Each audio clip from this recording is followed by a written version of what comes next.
الفاتحة. بسم الله الرحمن الرحيم الرحمن الرحيم مالك يوم الدين إياك نعبد وإياك نستعين اهدنا الصراط المستقيم صراط الذين أنعمت عليهم غير المغضوب عليهم ولا الضالين.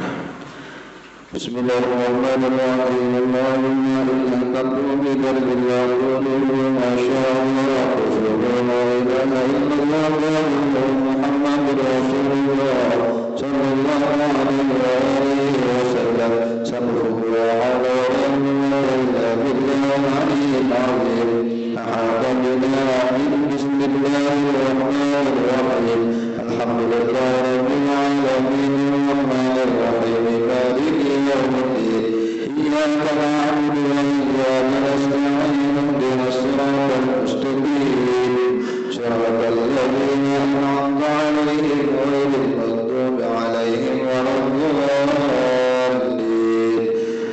آمين.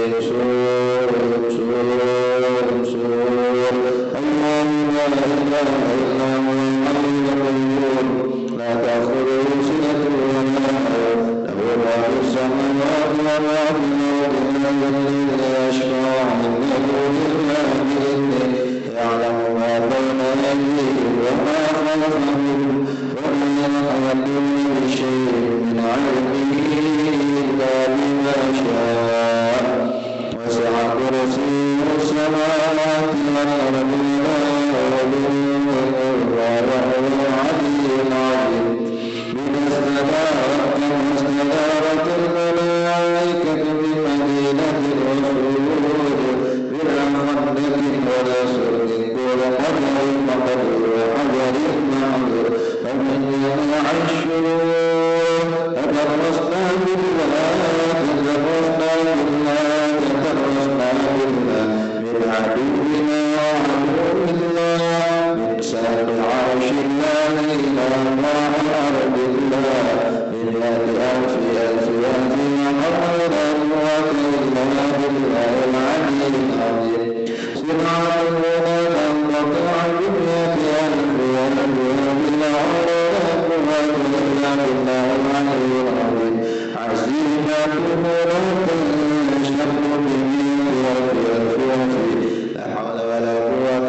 الحبيب عبد الله بن عبد القادر على يد الرسول عبد باسم محمد الإدريس ولجميع شيخنا أينما كانوا وخصوصا إلى مؤلف هذا الكتاب للسيد الحبيب حسن بن أحمد بن محمد بن سليم الكم إلى سيد الحبيب زيد بن إبراهيم بن زيد بن سميد إلينا وأخونا صاحب ابن الحكام الحدادية لسيدنا الإمام قطب الإرشاد والغاث العباد والبلد الحبيب عبد الله بن الحجاج ووصوله وأمره جميع ساداتنا عالي بعالم وصوله ومغفورهم أن الله يغفر لهم ويرحمهم ويعلي درجاته في الجنة وينفعنا بهم أسرارهم أنوارهم علومهم ونفعاتهم في الدين والدنيا والآخرة وعلى كل نية صالحة وعلى كل ما بسلف الصالح بنية القبول وتمام كل سول ومأمور إلى حضرة النبي محمد صلى الله عليه وسلم بسر النبي وآل النبي بسر الفاتحة.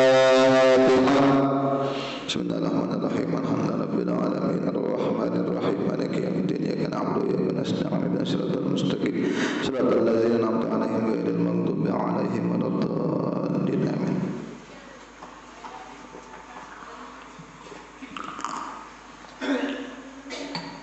Bismillahirrahmanirrahim. Qala al-Imam al-Mu'allif rahimahullahu ta'ala wa nafa'ana bihi wa bi 'ulumi fid dharain amin.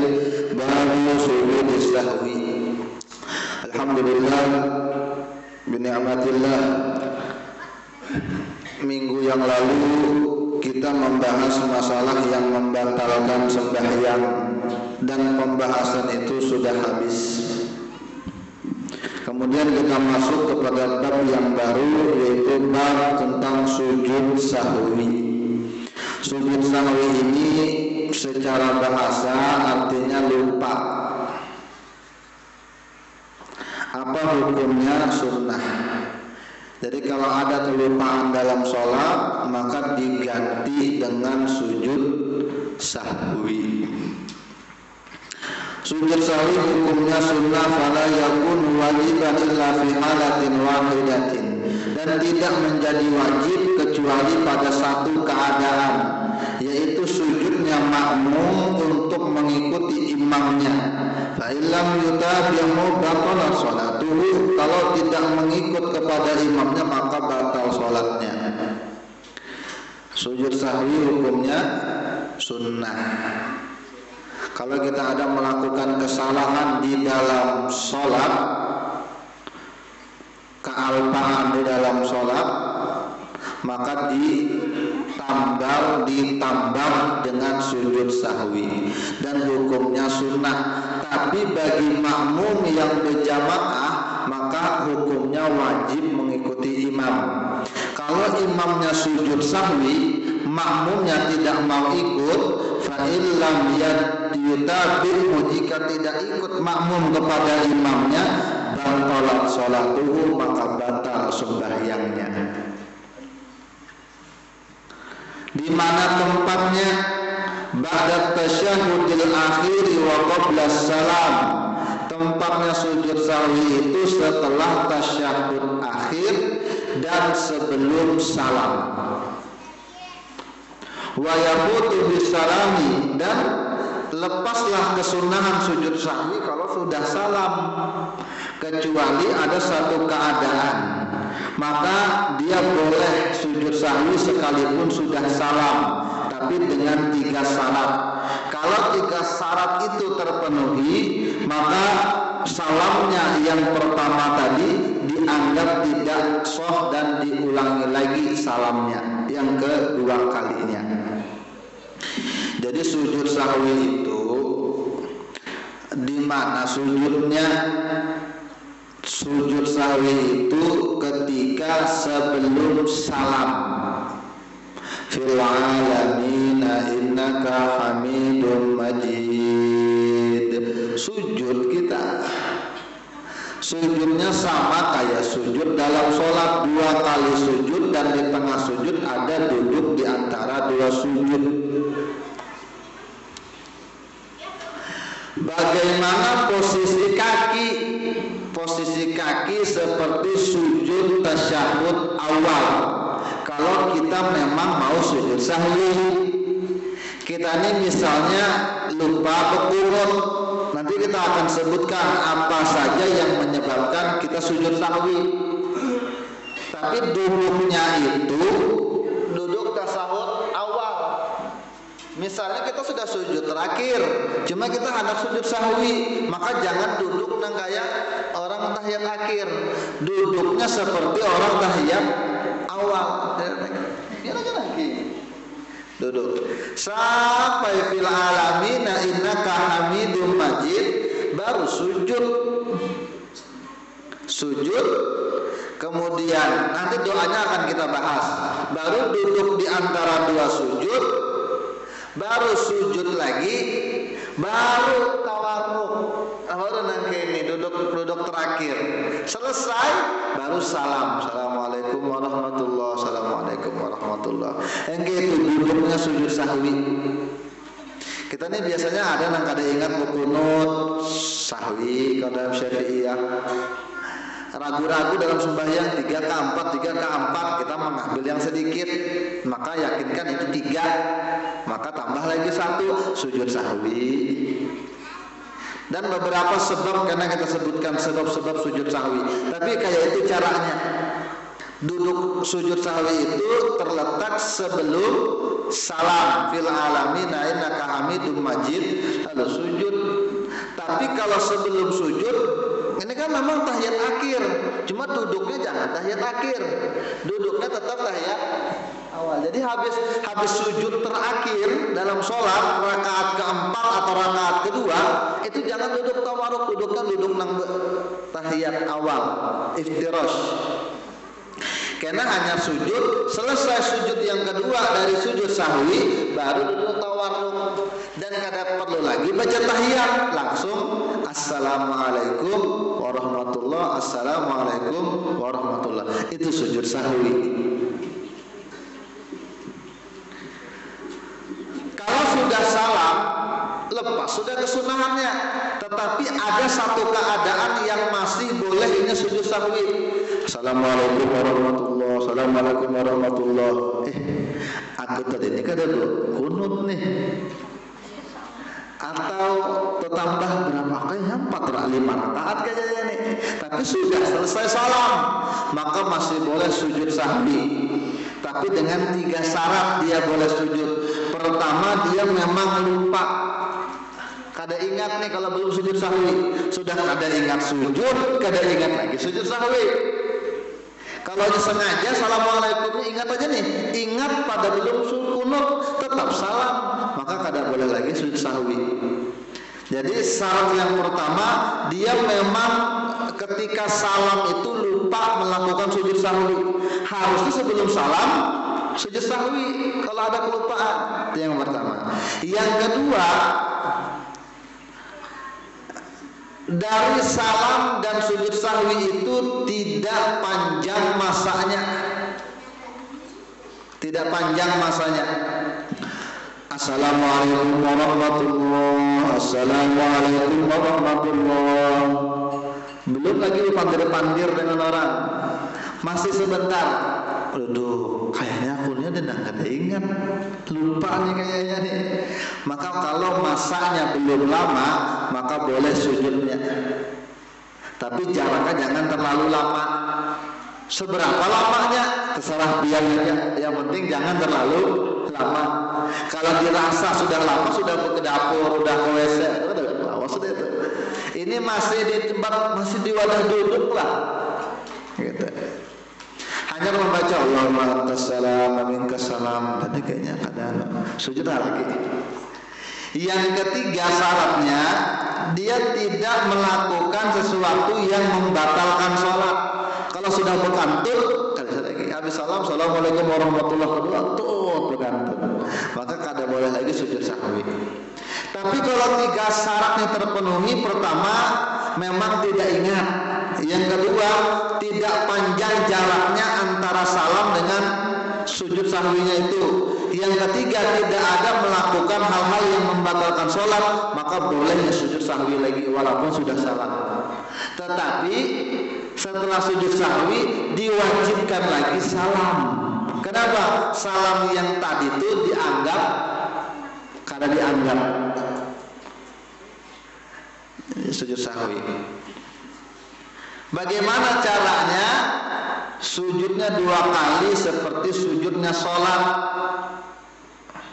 dan bacaannya pun sama, subhana rabbiyal a'la wa bihamdi, sama. Tapi ada ulama yang mengatakan bacaannya beda. Apa? Subhanalladzi la yashu wa la yanam. Kalau kita subhana man la yanamu wa la yashu, boleh juga. Tapi di kitab ini Sidin membawakan bacaannya subhanalladzi la yashu wa la yanam. Kalau kita membaca apa biasanya? Subhana man la yanama wa la yashu, la yanam. Maha suci Allah yang dia tidak tidur dan tidak ngantuk, tidak lupa. Harusnya lupa dulu baru tidur. Makanya ujar ulama yang ini pas nih.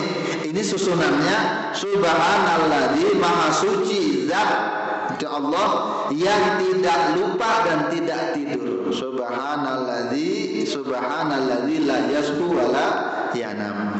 Kalau nyapian kada hafal kan Tuhan ini kada malih, maha palih. Udah memikirkan gawian anak, cucu, macam-macam. Baca aja doanya kayak doa sholat, subhana rabbiyal a'la wa bihamdi 3 kali. Dan 2 kali juga. Dan ingatkan duduknya sebelum sujud sahwi tadi jangan duduk tawarruk, tapi duduk tasyahud awal. Tapi kalau duduk tawarruk kok ya kada apa-apa juga. Kalau emang kada ingat, ngali kalau orang kada ingat.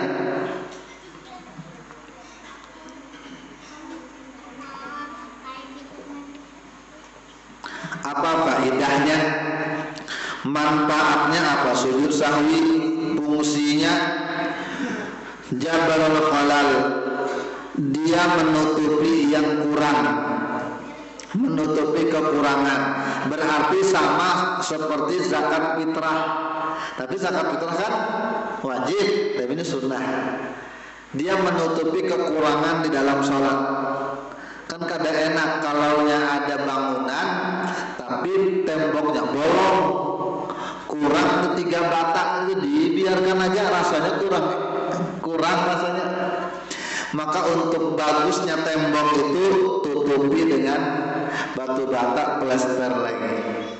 Sama tuh sholat, kalau kita kekurangan kunut, kekurangan tasahud awal, maka disunnahkan untuk sujud sahwi. Apa fungsinya? Menambal, memperbagusi yang kurang, melengkapi yang kurang. Tapi memang ban tanpa tambalan lebih bagus daripada ban yang bertambal. Tapi lebih bagus bertambal daripada kada ditambal. Itu lagi sujud sahwi. Ini rancak kita terkerjakan biasanya sujud sahwi ini. Apalagi subuh tuh lah bisa-bisa tuh. Apa sebab-sebab sujud sahwi? Sebab-sebabnya pertama, dia mengerjakan sesuatu yang batal dikerjakan kalau dalam keadaan sengaja. Berarti dia mengerjakan sesuatu tapi tidak sengaja. Kalau dia sengaja batal, dan tidak batal kalau tidak sengaja. Seperti mengerjakannya dalam keadaan yang lupa, seperti makan yang sedikit. Makan yang sedikit. Rupanya di bekas gigi-gigi ini ada daging harus besar ruang. Baru itu lepas, kesulitan. Apa namanya? Kesulitan. Sengarnya sulit dicabut, kesulitan. Lalu untuk makan itu bekas daging tadi, kalau nya sengaja batal karena kita sedang sholat, maka tidak boleh makan. Tapi kalau tidak sengaja tidak batal, tetapi disunnahkan sujud sahwi. Jadi yang pertama sebab-sebab sujud sahwi, melakukan sesuatu yang membatalkan sholat kalau dengan sengaja, tapi dia melakukannya dengan tidak sengaja.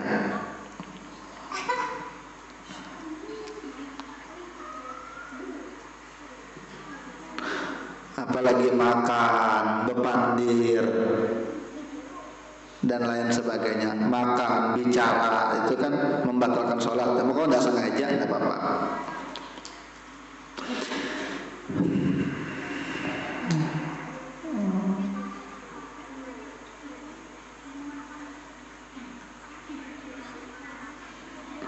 Yang kedua, meninggalkan sebagian dari sebagian sholat atau sebagian-sebagiannya.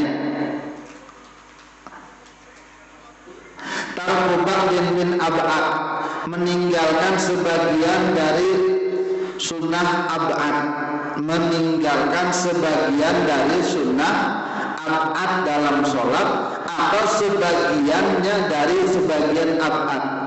Maksudnya apa? Sekalipun meninggalkannya sengaja.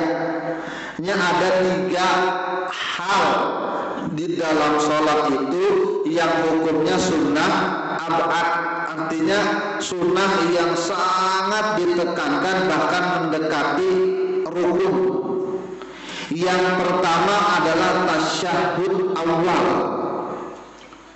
at-tahiyatul mubarakatuh sholawatu thayyibatullah. Cuma yang rakaat kedua itu hukumnya sunnah bukan rukun. Dia tidak wajib tapi rukun. Beserta sholawat kepada Nabi di dalam tasyahud awal tadi. Assalamu alayna wa ala ibadillahis shalihin. Asyhadu an la ilaha illallah wa asyhadu anna Muhammadar Rasulullah. Allahumma sholli ala sayyidina Muhammad. Itu hukumnya sunnah ab'ad. Kalau tertinggal sholawat maka menyebabkan sujud sahwi, atau tertinggal tasyahud awalnya maka menyebabkan sujud sahwi. Karena itu tahiyat awal, sholawat dalam tahiyat awal itu adalah sunnah ab'ad namanya. Sunnah ab'ad itu sunnah yang mendekati rukun dalam sholat. Itu yang pertama, tasyahud dan sholawat yang ada di dalam tasyahud awal. Yang kedua, kunut dan berdirinya ketika kunut dan bersolawat kepada Nabi dan keluarga Nabi dan kepada sahabat Nabi di dalam kunut. Itu sunnah ab'ad, kunut. Kan ujar sidin tadi, kalau tertinggal sunnah ab'ad maka sunnah untuk sujud sahwi atau sebagian dari isi ab'ad. Membaca aja bang, ini kunut cuma kada lengkap. Allahumma hdina biman hadain wa afina biman hadain wa tawallana biman tawallain wa sallallahu ala sayyidina Muhammadin wa ala alihi wasallam. Allahu akbar. Tertinggal sebagiannya itu tertinggal, maka tetap sunnah juga untuk sujud sahwi. Apalagi kunutnya yang tertinggal. Ini sebagian dari isi kunut tertinggal, sunnah sujud sahwi. Kalau tertinggal kunut, baginnya sunnah sujud sahwi. Yang ketiga, sunnah ab'ad dalam sholat adalah bersolawat kepada keluarga Nabi pada tasyahud akhir.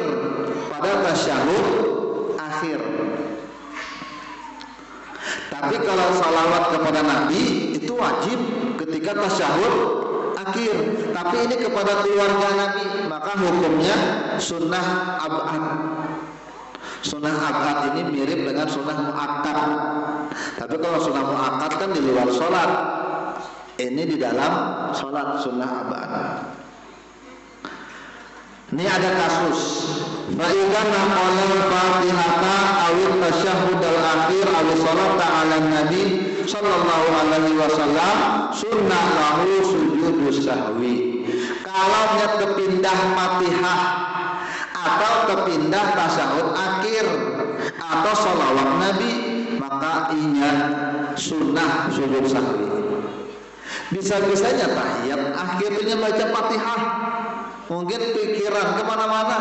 Orang harusnya at-tahiyatul mubarakatuh, itu baca Fatihah di situ, maka sunnah sujud sahwi juga. Allahu Akbar, rupanya ini kada sadar at-tahiyatul mubarakatuh shalawat sampai fil alamin innaka hamidum majid.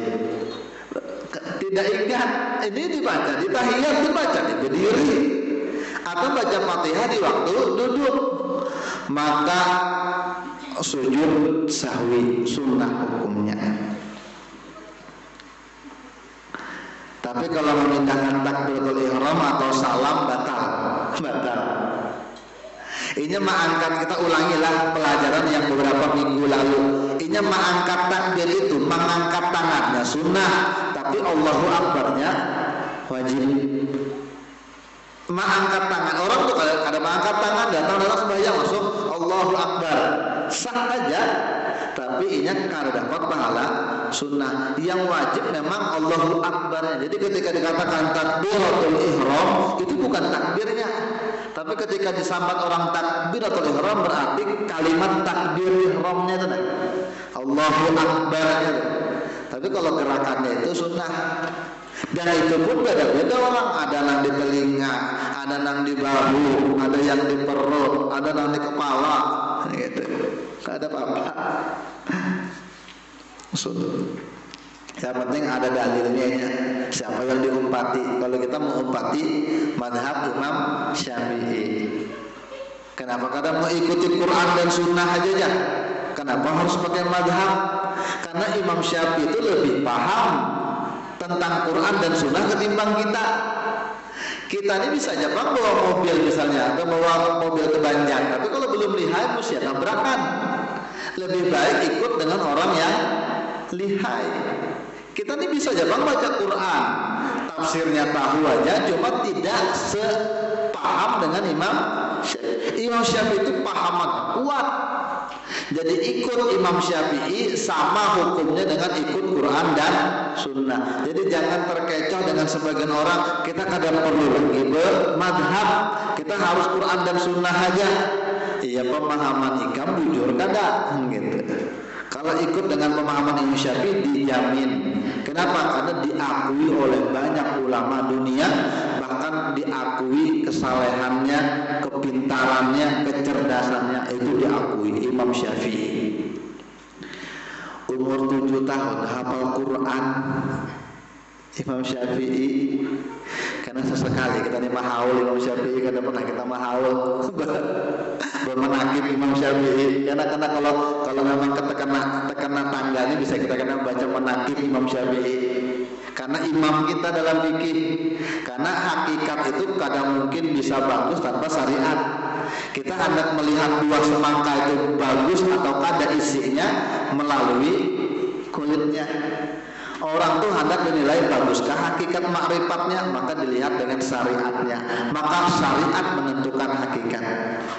Selama ini kita bermenakibat saya Saman bagus, saya Abdul Qadir Jailani bagus. Karena sesekali kita bermenakibat Imam Syafi'i.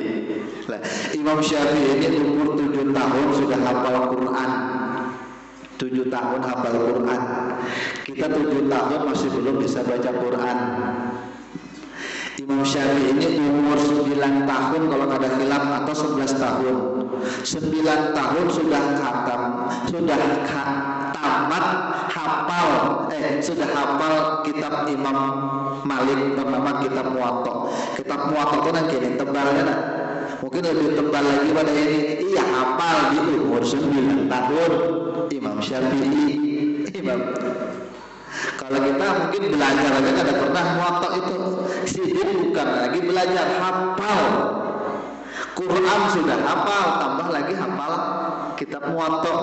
Kitab Muwatta itu kitab hadis pertama. Belum ada lagi Sahih Bukhari, belum ada Sahih Muslim, belum ada Abu Daud, An-Nasai, Ibnu Majah, apalagi At-Tirmidzi. Sudah ada Muwatta Imam Malik itu, karena itu kitab yang pertama kali utuh disusun oleh ulama kita. Jadi hadis Nabi belum terkumpul dalam kitab, dan kitab yang pertama kali memuat hadis Nabi kitab Muwatta. Makanya jangan heran kenapa Imam Syafi'i kadang pernah berdalil dengan hadis Bukhari Muslim. Karena di zaman Imam Syafi'i Bukhari Muslim belum lahir lagi. Jadi kayak mana memakai hadis Bukhari Muslim? Ya. Jadi ikut dengan Imam Syafi'i sama hukumnya ikut dengan Quran dan Sunnah.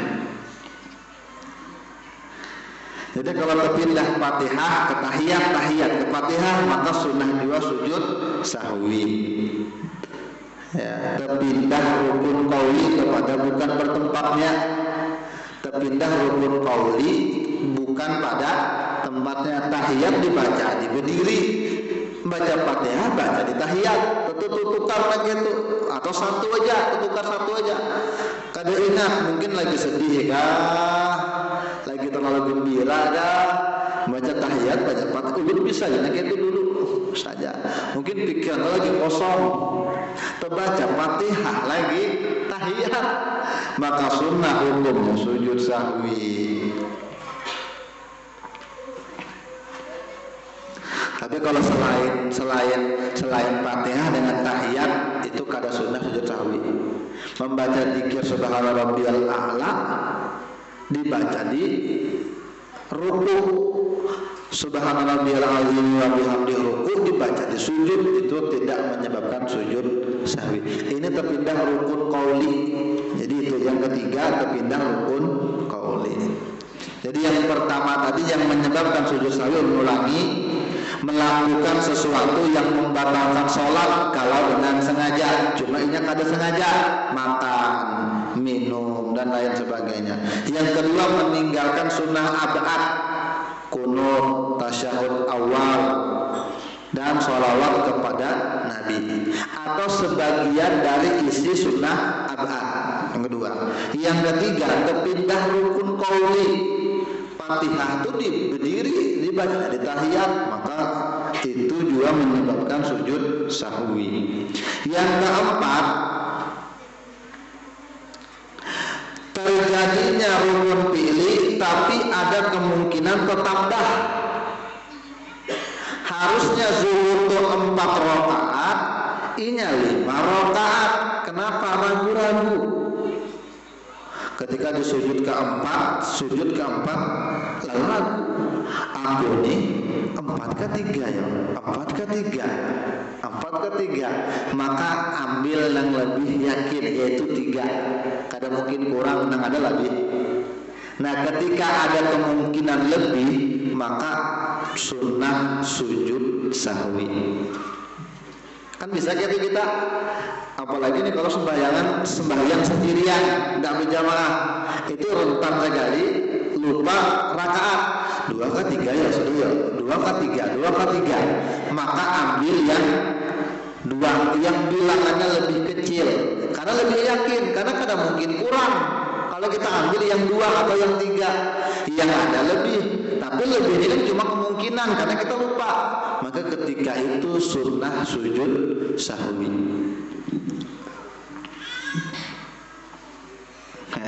Jadi kalau lupa bilangan sholat atau ada ragu-ragu dalam hati, aku tadi sudah tasahud kah? Kada. Aku tadi 2 kah? 3. Pokoknya kalau ragu-ragu maka ambil bilangan yang paling sedikit dan sujud sahwi.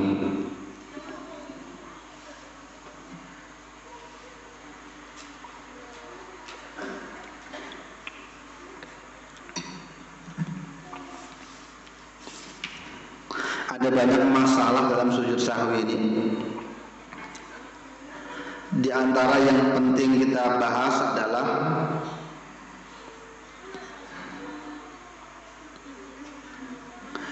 ini lupa melakukan, atau ada kelupaan, atau ada yang menyebutkan sujud sahwi. Imamnya sujud tapi makmum tidak tahu. Ini kenapa imam sujud sahwi imamnya? Karena kan mungkin jumhur tidak tahu. Kalian tahu kan kita kalau imamnya terbaca tahiyat di berdiri atau terbaca Fatihah di waktu duduk, tiba-tiba imamnya sujud sahwi. Kita makmum ini bingung. Maka ketika itu makmum wajib ikut dengan imamnya. Kalau tidak ikut maka bisa batal sholatnya. Karena itu imam itu dijadikan untuk diikuti gitu. Kalau sudah berdiri dari tahiyat awal, yang kita bahas pernah, lupa tahiyat, maka kalau duduk kembali bisa membatalkan sholat. Lupa nih tahiyat awal, Allahu Akbar, ujar makmum subhanallah, subhanallah ya. Tapi imam terus saja. Kenapa? Karena sudah terlanjur berdiri. Kalaunya imam itu berbulik lagi, kembali lagi sujud tahiyat pertama, maka batal. Makmum juga kada boleh tasyahud awal. Sekalipun makmum tahu nih imam ini lupa nih, tapi si makmum ini masih belum berdiri. Kalau berdiri kan nggak boleh lagi. Tapi ini masih duduk, bisanya baca tahiyat. Tapi karena dia makmum, maka wajib dia ikuti imamnya. Sekalipun dia tahu ini imam kelupaan tahiyat awal. Bisa nengketin kita, bisa. Imam kada ingat, tiba-tiba langsung berdiri imam. Kita di belakang ini ingat aja bang, ini imam ini kada baca tahiyat awal. Maka ketika itu kita wajib ikut dengan imam. Kalau kita duduk berkeras batal, kecuali kita niat mufarraqah, niat kada lagi umpah dengan imam, aku sembahyang sorangan aja. Itu cuma kan rugilah kita 1/27, rugi.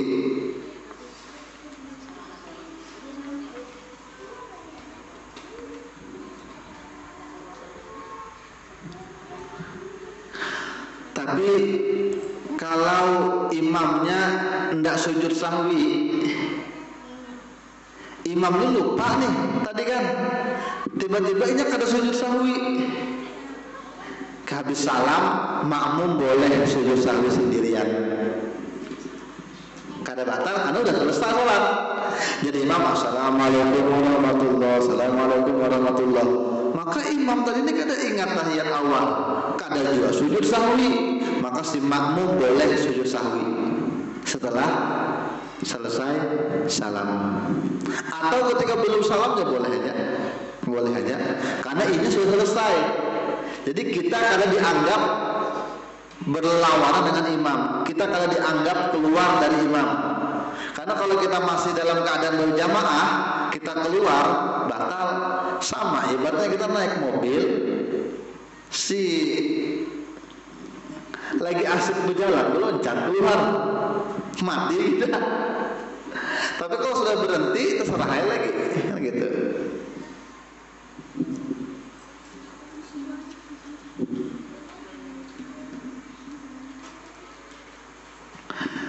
Kalau yang berjamaah, makmum ini lupa sujud sahwi, ada yang salah.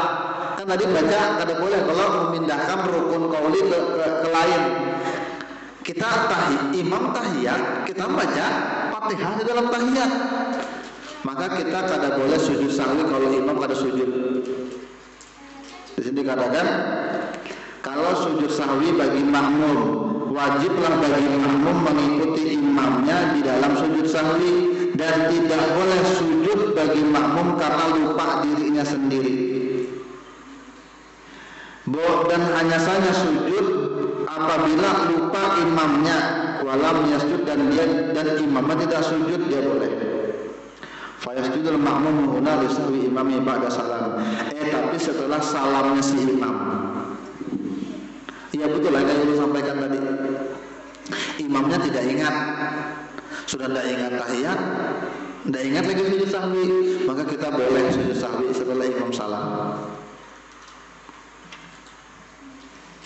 Tapi kalau imam tidak melakukan kesalahan, kita aja yang kesalahan, maka tidak boleh sujud. Karena kenapa? Karena kesalahan kita tadi ditanggung dengan si imam. Gitu kan? Pemirsa, ulangi, imam makmum tidak boleh menyelisihi imam. Kalau imam sujud, maka makmum juga wajib sujud. Kalau imam lupa tahiyat awal, maka kada boleh juga makmum bekaras tahiyat awalnya, harus ikut dengan imam. Kalau imam yang salah tadi lupa sujud sahwi, maka makmum boleh sujud sahwi setelah salamnya imam. Tapi kalau dalam berjamaah imamnya tidak ada salah, tapi makmumnya ada salah, maka kada boleh juga sujud sahwi. Kenapa? Karena kesalahan makmum ditanggung oleh imam tadi. Dah habis sujud sahwi. Karena minggu depan insya Allah kita bahas sujud tilawah. Ini biasanya di hari Jumat subuh. Dan sebenarnya kadang mesti Jumat subuh. Karena ada beberapa ayat Al-Quran yang menuntut orang yang membacanya untuk sujud, sekalipun tidak di dalam sholat. Ya. Bahkan yang mendengar pun ini sunnah sujud. Orang baca Quran, orangnya kada sujud, tapi ini membaca ayat sajadah. Kita yang mendengar pun sunnah untuk sujud. Bagaimana cara sujudnya, apa niatnya, apa bacaannya, minggu depan insya Allah. Al-Fatihah.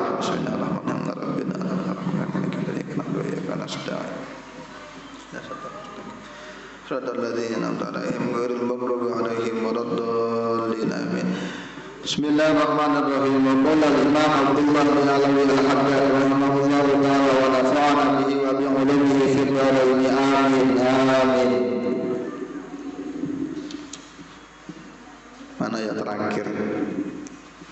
Terakhir kita bahas minggu kemarin, kita boleh aja menguji seseorang untuk menjadikan pilihan.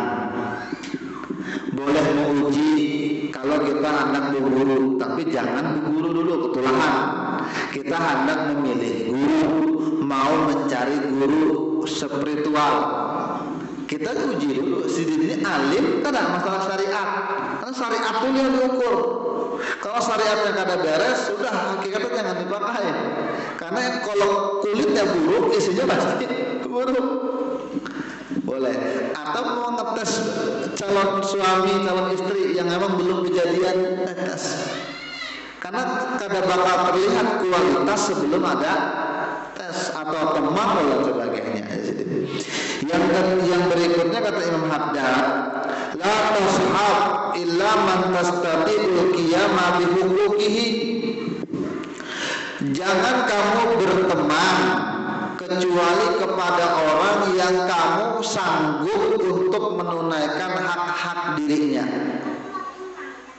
Wala yuwijuka li talabi huquqika li kamali qiyamihi biha. Dan dia juga tidak menjadikan kamu perlu untuk memenuhi hak-hak dirimu karena dia sudah mengerti. Jadi kata Imam Haddad, jangan berkawan dengan orang kecuali orang itu kita bisa melakukan hak-haknya. Kalau berkawan bakal menyakiti, lebih baik jangan.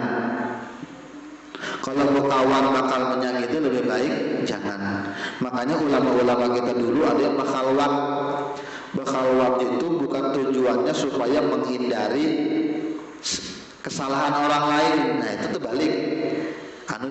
Ulun disuruh guru untuk kada keluar rumah selama setahun, makanan dibari aja. Kenapa? Tujuannya untuk melatih hati supaya ingat dengan Allah, menjaga mata, menjaga pandangan. Itu banyak begitu. Habib Abu Bakar Gresik itu berapa tahun berkhalwat disuruh peguruan, kada boleh keluar kamar. Dan halwat sini di Sewu, di Hadramaut, bawa tetangga lawan Tarin. Ada kamar khusus untuk sidin berkhalwat. Maka di Tarin itu ada kamar kecil kamarnya. Bujur-bujur untuk satu orang aja bisa beribadah. Di situ berkurung. Itu boleh orang-orang seperti itu. Abah guru sekumpul itu pun berkhalwat sini. Disuruh peguruan ke hutan, kalau disuruh baca salawat nariyah berapa tuh? Banyak. Artinya ketika berkhalwat niatnya tuh jangan menghindari kesalahan orang lain. Aku ini malas bermasyarakat, kalau pindah orang tuh banyak salah lawan kita. Itu artinya kita sombong. Makanya ketika berkawan, ketika mau berkhalwat, maka niatnya supaya kita kadang mengganggu orang lain. Makanya kata Imam Haddad, Kamu jangan berteman dengan siapapun kecuali orang yang kamu teman itu kamu bisa melakukan hak-hak yang memang harus dilakukan, bisa menjaga hubungan baik. Ya sama nih, jangan bekerja di tempat kerja yang kita kadang bakal tahan di situ. Sama tuh. Kalau godaannya kuat di situ, jangan bergaul di situ.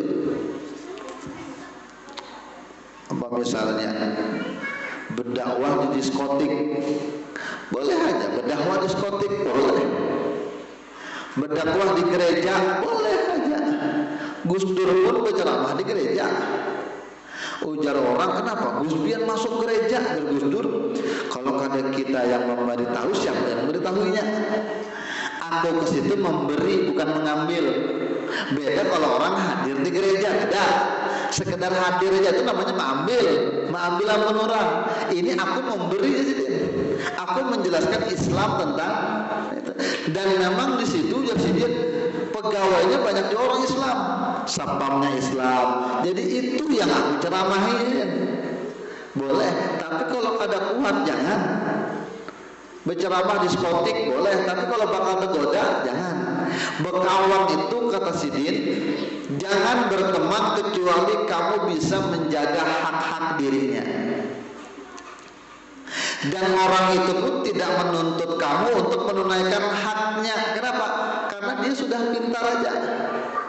Kada perlu kita nang berkawan itu mengajarinya. Kan biasanya nih kita nih berkawanan sama pada Tuhan.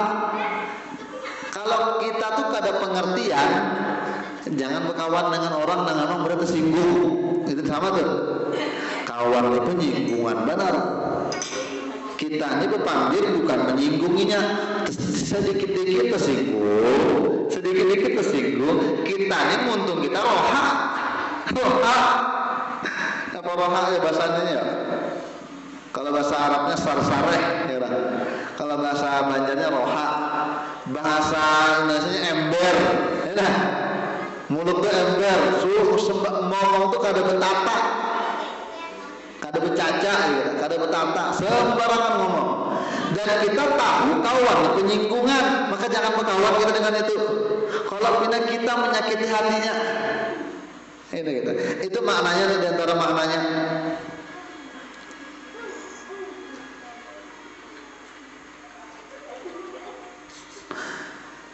Dan jangan berteman juga kecuali dengan orang yang pemahaman gitu nah. Orang itu bisa memahami keadaan kita. Kalau orang itu tidak memahami keadaan kita, ya akhirnya selek dan akhirnya timbul dosa aja gitu nah. Makanya berkawan itu berpilih juga. Karena kan kita hidup ini kalau tidak dipengaruhi, mempengaruhi. Kan gitu. Kalau kita kadang mempengaruhi orang lain, kita dipengaruhi buruk, itu berkawan kita. Gitu. Man awwala fi isqati huquqi ikhwanihi ala qabulil ujri kana aqalla ma yalqahu bihil gisyu wal makru. Siapa yang mau aja kurang lebih, siapa yang mau aja awwala kurang lebih aja di dalam pengguguran hak saudaranya. Memang kekawan kita ini mungkin banyak aja salahnya, orangnya emang kurang-kurang gitu nah. Atau orangnya beradab kada, betata kerama kada, kemuntungnya sembarangan, tapi dia mau aja memaafkan, mau aja kurang lebih, maka orang itu dalam hidupnya akan sedikit mendapati kecurangan dan tipuan dari orang lain. Makanya kita ketemu dengan orang-orang yang mau aja kurang lebih, amunnya tanahnya sedikit diambil biar aja kada dibawa mati. Nah itu ada orang yang gitu biasanya. Orang tuh salah dengan dirinya, kada apa mungkin orang itu kada ingat kalau nah gitu nah. Pokoknya ini selalu mengawala, ini selalu mengalah. Karena ujung-ujungnya ada karasi dengan orang. Biar kalau kada itu apa? Biar aja, kada jadi balas juga. Nah, orang yang tipenya seperti itu, wataknya seperti itu, ujar Imam Abdullah Al-Haddad, karena aqalla ma yalqahu bihil gisyu wal makruh. Orang itu dalam hidup akan sedikit menerima kecurangan dan tipuan dari orang lain. Orang pun akan segan dengan dia. Makanya sebenarnya Kalau orang itu kada sok janggal, justru kada ada musuhnya. Tapi kalau orang itu sok janggal bukan berartinya kada ada musuh, justru banyak musuhnya. Padahal ini mengaku janggal tuh supaya orang kada wani, tapi justru banyak orang wani dengan ini. Tapi kalau orang itu pina rendah diri, kada mau bekal penyabar, justru orang sungkan dengan ini. Sama dengan gini, orang yang mau kurang lebih aja justru orang itu akan segan dengannya, dan ini akan sedikit menerima kecurangan orang lain. Nah, kan dunia ini memang hidupnya penuh dengan kecurangan. Ya, dunia, nah ini dunia. Akrim ikhwanaka, muliakanlah temanmu, ikroman, betul-betul dalam pemuliaan. Tastati'ud dawama alaihi, yang kamu sanggup untuk sepanjang masa. Jadi kalau berkawan, usahakan selalu berbuat baik. Wa illa, karena kalau tidak begitu, karena malul amri ilal wahsyatil wal qatiyah, karena perkara itu akan menjadi luas dan akan menjadi terpotong. Kita kalau kada berkawan, kita kada mengerti-ngerti, maka akan cepat rusak hubungan itu. Apalagi berkeluarga yang bujang. Kita kalau kada mengerti-ngerti dengan pasangan kita, kada selalu memberikan kebaikan, maka akan timbul kebosanan dalam rumah tangga. Karena kada gampang kan menyatukan dua keluarga itu. Ya. Sama orang Banjar, kita Banjar, ini Banjar. Itu pun tradisi dalam keluarga beda. Terkadang kita nangke ini biasanya, ini kayak itu biasanya. Apalagi beda suku, apalagi beda negara. Maka kalau nyebut kawan, ini kan makna kawan di sini kawan, tapi istri, suami itu lebih dari kawan. Maka masuk dalam pengertian di sini. Artinya kalau punya pasangan, kalau punya kawan, maka muliakan dengan sebetul-betul pemuliaan sampai sebisa mungkin dan sampai selama-lamanya. Karena kalau tidak begitu akan condong kepada kerusakan dan akan condong kepada perpisahan. Dan memang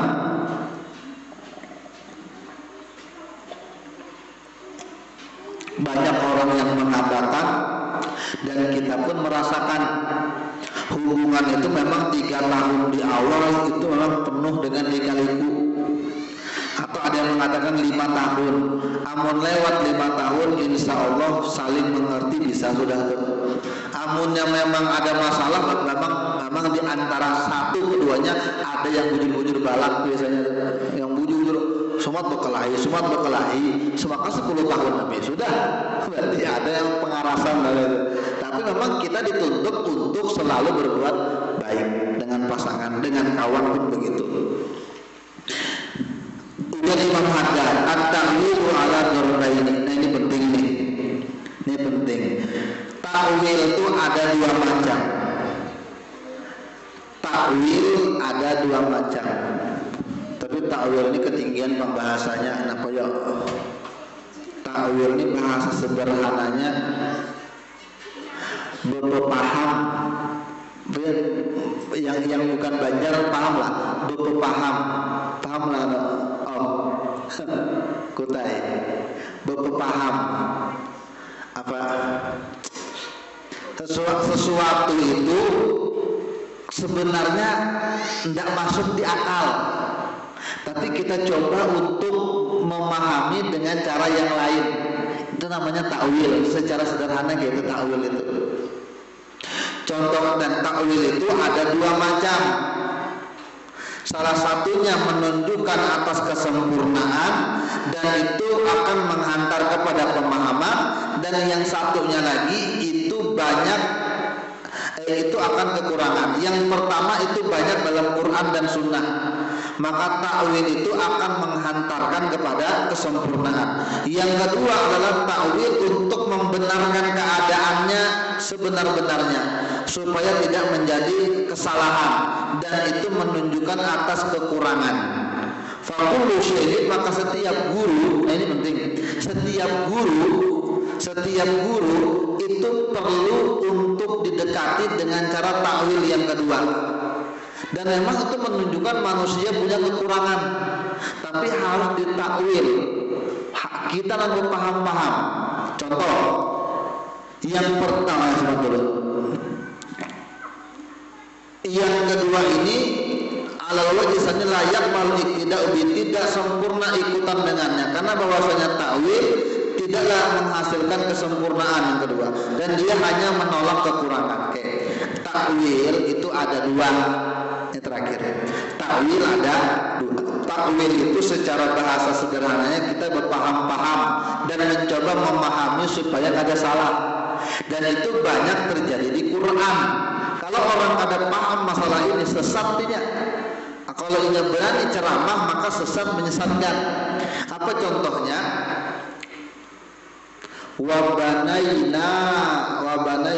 Wassamahu banainaha biquwatin dalam Quran. Dan langit itu kami bangun dengan tangan kami. Allah kan mustahil bertangan, karena Allah dalam tauhid laisa kamitslihi. Maka tangan itu kadang mungkin diartikan tangan, maka di antara arti yang lebih tepat adalah kuat. Kami bangun langit dengan kekuatan. Yadullaha fawqa aydihim, tangan Allah berada di atas tangan mereka. Kita kalau mengartikan tangan Allah tangan bujuran kafir, karena Allah kada sama dengan makhluk. Jadi kita perlu mentakwil arti tangan, di antaranya adalah kekuasaan dan kekuatan. Sebenarnya dalam bahasa Indonesia ada yang mirip-mirip. Apa contohnya? Anggota dewan sedang berebut kursi.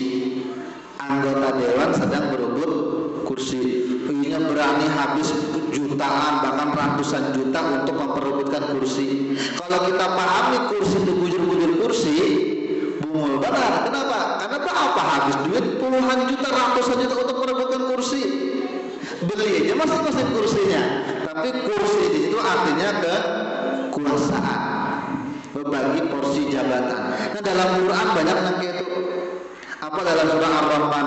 Wa yabqa wajhu rabbukazul jalali wal ikram.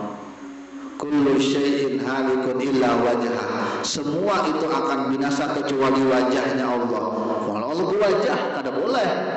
Maka wajah artinya zat.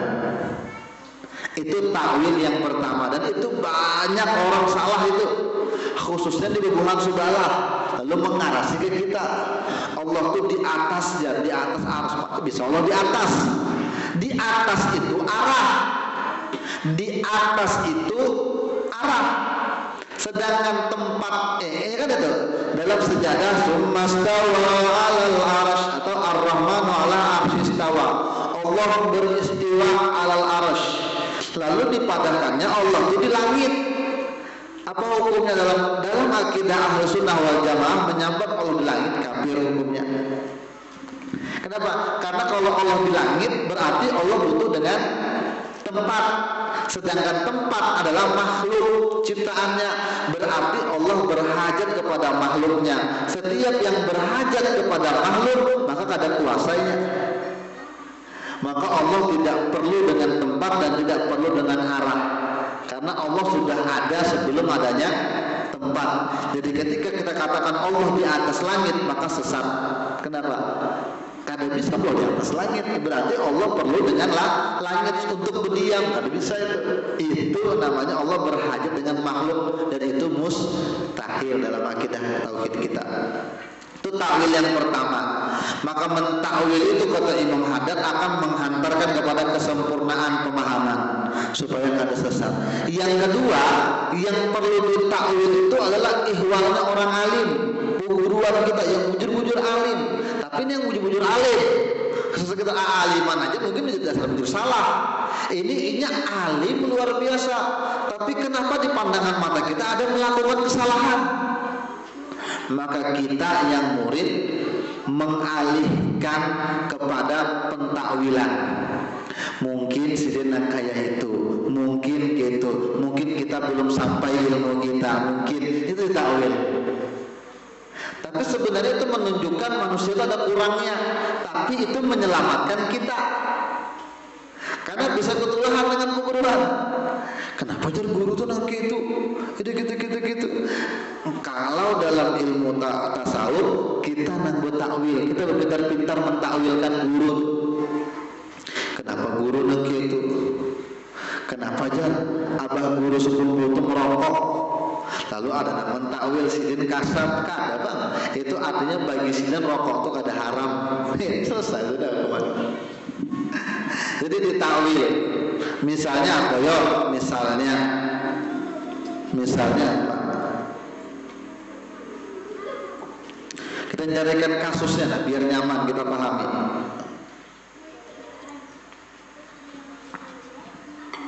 Ustadz Abdul Somad. Jangan sebenarnya. Ada ustadz di sana. Kenapa poligami sih dia? Maka sebelumnya menyambat jangan pernah poligami. Sidin juga yang mengatakan jangan poligami, tapi ujung-ujungnya Sidin juga tak poligami. Nah, Sidin ini munafik nih. Karena jangan, maka dipalingkan. Mungkin ketika Sidin poligami itu ada hajat dan memang ada kebutuhan yang memang harus dikerjakan. Pokoknya kita mencari pemahaman untuk keselamatan kita gitu. Itu nang takwil kedua ada yang hadat. Itu ada gitu. Maka situ alim ya. Kenapa? Maka gini. Nah, itu kita nang perlu barangkali ilmu kita kada sampai. Ilmu kita yang kada sampai. Banyaklah ulama itu ilmunya nang tinggi tapi kitanya belum sampai lagi memahami. Maka kalau kita mengarasi salah kita, maka dipalingkan dengan pemahaman yang lain. Ini namanya takwil juga namanya takwil. Nah, mudah-mudahan guru-guru kita Allah panjangkan umurnya ini yang tersisa. Mudah-mudahan ampun dosa-dosa kita, Allah tutup aib kekurangan kita, Allah jadikan pribadi kita pribadi yang membaik dan terus baik hingga mati dalam keadaan yang baik. Mudah Allah akan murahkan rezeki dalam kehidupan kita. Ala hadhihi wa ala kulli ma nabi sallallahu alaihi al-Fatihah. Bismillahirrahmanirrahim. Ar-Rahmanir-Rahim. Maliki yaumiddin. Iyyaka na'budu wa iyyaka nasta'in. Ihdinas siratal mustaqim. Shiratal ladzina an'amta 'alaihim ghairil maghdubi 'alaihim waladdallin.